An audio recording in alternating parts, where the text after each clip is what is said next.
Well, hello there, friend. Let me ask you something.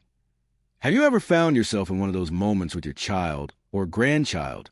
You know the ones I'm talking about, where no matter what you say, it feels like you're speaking to a brick wall? Maybe they're refusing to eat their veggies, or they're glued to their phone instead of doing homework, or they're just plain digging their heels in about something that seems so simple. And before you know it, your patience is wearing thin, and you're this close to raising your voice. Here's the thing. I get it. We've all been there. But here's what I've learned over the years. Yelling? It's like trying to put out a fire with gasoline. It might feel good in the moment, but it only makes things worse. And let's be honest, none of us want to look back and wish we'd handled things differently. That's why today, we're going to talk about 5 brainwashing secrets, practical, gentle strategies to help your child listen to you without the frustration or the raised voices. And trust me, these aren't just theories. They're tools you can start using today. Now, you might be thinking, but what does brainwashing even mean? Think of it like this. Just like a scale balances weight, these strategies help balance the dynamic between you and your child. They're about understanding why they're being stubborn and responding in a way that actually works for both of you. And the best part? They'll help you stay calm, too. Because let's face it, when we're upset, it's hard to think clearly, right? Let's start with the first secret. And this one's so simple, you might be surprised how powerful it is. Breathe before you react. I know, it sounds almost too easy. But here's the catch. When tensions rise, our brains go into fight or flight mode. We stop thinking rationally.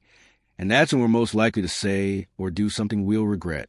So, the next time your child digs in their heels, pause. Take a deep breath. Count to 3 if you need to. That tiny moment gives your brain a chance to reset. It's like hitting the pause button on a heated movie scene. Let me give you an example. My granddaughter, Lucy, once had a full-blown meltdown in the grocery store because I wouldn't buy her a candy bar. Oh, the drama. My first instinct was to say, Lucy, stop this right now. But instead, I took a breath. And you know what? That breath gave me just enough time to remember. She's not trying to embarrass me. She's just 4. She's tired, hungry, and overwhelmed. So instead of scolding her, I knelt down, looked her in the eye, and said, You really wanted that candy, huh? It's hard when we can't have what we want. And guess what? She calmed down faster than I expected. Not perfectly, mind you, but enough to get through the moment. That breath, it wasn't just for her. It was for me. Now, the second secret ties right into that story. See the world through their eyes. Stubbornness is rarely about defiance for the sake of defiance. It's usually a sign that a child feels misunderstood or powerless.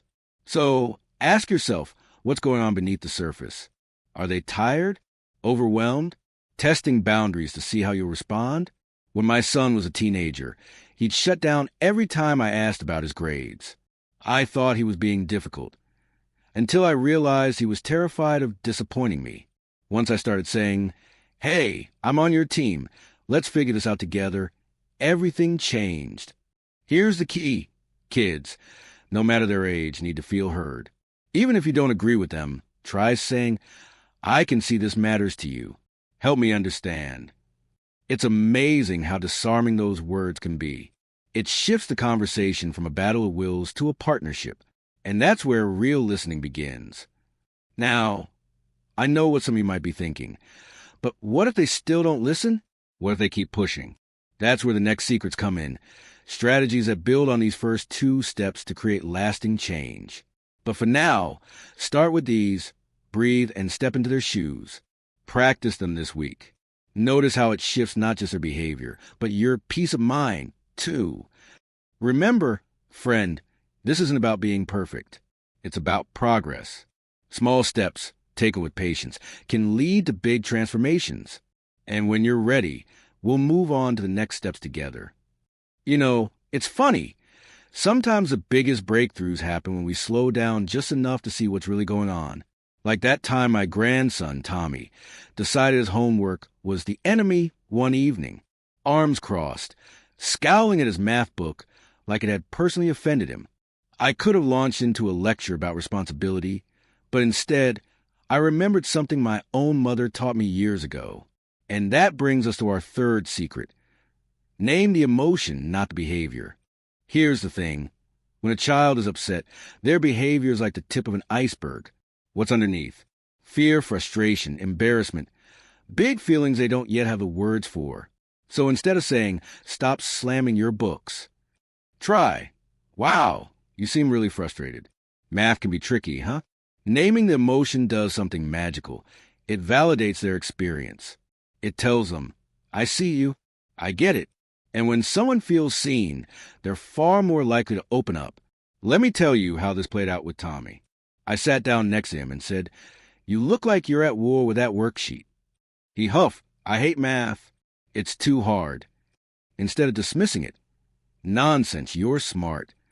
I nodded and said, "It's frustrating when something doesn't click right away. I felt that way when I first learned to knit." And just like that, his shoulders relaxed. He wasn't a kid who couldn't do math. Anymore, he was a person with a valid feeling. We ended up tackling the problems together, one step at a time. Now, here's where it gets even better. Once you've named the emotion, you can guide them toward a solution without it feeling like a command. Try something like, "Let's figure out how to make this easier." Or, "What do you need right now to help you get through this?" It turns a power struggle into teamwork. And that's the heart of secret number 4. Offer choices within boundaries.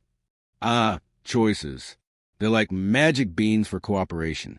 Kids crave a sense of control, just like we do. But here's the trick.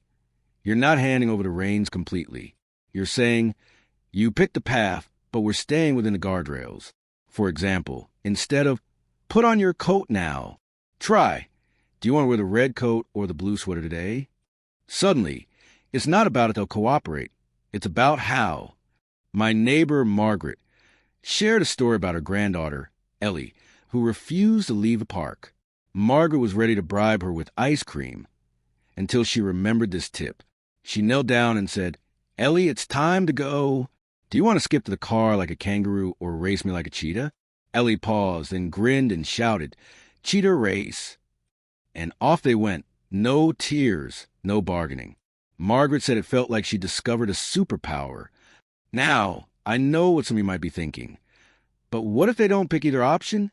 What if they say, "No, I'm staying here forever"? Fair question. In those moments, stay calm and repeat the choices like a gentle anchor. I hear you'd rather stay. Right now, it's time to go. Kangaroo or cheetah? If they still resist, follow through calmly. You're having a hard time choosing, so I'll choose for you. Then pick them up or guide them, keeping your tone kind but firm. The key is consistency. They'll learn that choices come within the boundaries you set, not outside them. These two secrets, naming emotions and offering choices, work hand in hand. They're about respecting the child's autonomy while gently steering the ship. And over time, they'll start to see you not as an opponent, but as a guide, someone they can trust, even when they're upset. Try this today. The next time your child or grandchild digs in their heels, pause. Name what you see. You're really excited about playing longer. Then offer a choice that honors their feelings and your limits. We can play one more game or save time for a story before bed. You decide. Watch how it changes the air in the room. It might not be perfect every time, but I promise you'll see glimpses of connection you didn't think were possible. These tools aren't just for the tough moments. They're building blocks for a relationship where listening flows both ways.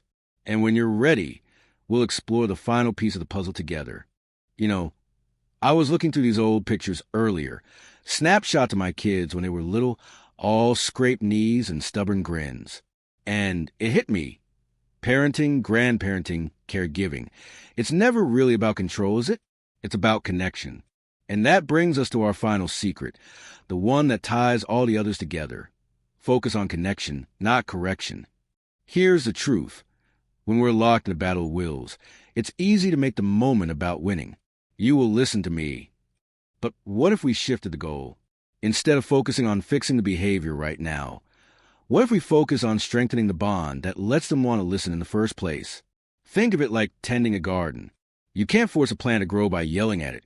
You water it, give it sunlight, and trust the roots to deepen over time. Let me give you an example. My friend Carl told me about a time his teenage grandson, Jake, came home late, way past curfew. Carl's first instinct? Lay down the law. You're grounded. No more car privileges. But then he paused. He remembered Jake had been stressed about school lately. So instead of lecturing, Carl said, "You're usually so responsible. I'm guessing something's going on. Want to talk about it?" Jake, who'd been braced for a fight, deflated. Turns out he'd stayed late to help a friend who was struggling. Carl still addressed the curfew, but how he did it made all the difference. Jake later admitted, "I thought you'd just be mad. Thanks for hearing me out." That's the power of connection. It doesn't mean you ignore the rules. It means you lead with curiosity, not criticism. You're saying, "You matter more to me than this argument." And over time, that builds a foundation of trust where listening becomes natural, not forced. So let's tie it all together, friend. First, breathe. Give yourself that moment to reset. Second, step into their world. Ask what's beneath the stubbornness. Third, name the emotion. Validate their feelings before guiding them. Fourth, offer choices. Let them feel agency within your boundaries. And fifth, prioritize connection. Remind them they're loved, even when they're difficult. Now, I won't pretend these tools work like a magic wand overnight. Some days will still be messy. But here's the beautiful part. Every time you choose patience over frustration, empathy over anger, you're planting seeds.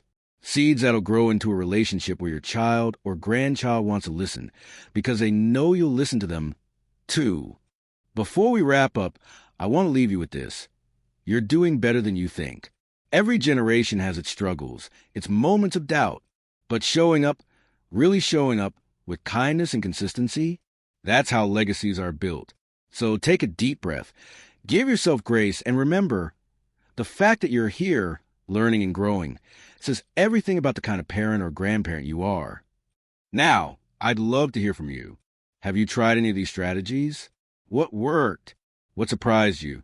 Share your stories in the comments below. We're all in this together, learning as we go. And if this resonated with you, pass it along to someone who might need it. Don't forget to hit like and subscribe for more heart-to-heart conversations like this. After all, we're never too old or too young to grow. Here's to the quiet victories, the stubborn hearts, and the love that outlasts every storm. Keep shining, my friend.